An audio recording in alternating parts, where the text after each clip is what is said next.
If you ever use PayPal, beware of the dark side and be sure to stay safe while using it.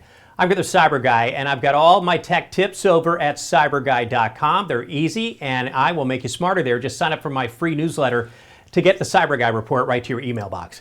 While PayPal promises to always monitor every transaction, hackers are still finding ways to take advantage of the peer-to-peer payment platform.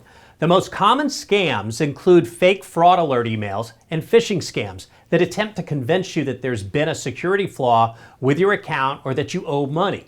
They're going to include a fake customer service number or links to input your information, which will lead you right into the hands of a scammer.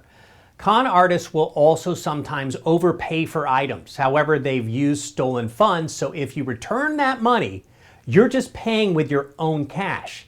Keep your PayPal account safe by setting up two-factor authentication, so if someone ever does try to log into your account from another device, you'll receive an alert on your phone. You can add an extra layer of protection by setting up a PIN, which will also make it harder for a hacker to gain access to your account without knowing that number.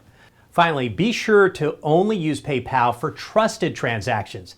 Send friends or family money, and if you're using it to pay for something online, be certain you're not falling for a scam, especially if you're purchasing something like concert tickets or a highly coveted product. If you do think your account has been compromised, whether someone accessed your account or you lost your phone or whatever it may be, head to paypal.com/help. For more ways to stay safe online, head to cyberguy.com. We'll keep you alerted and up to date there with my free newsletter.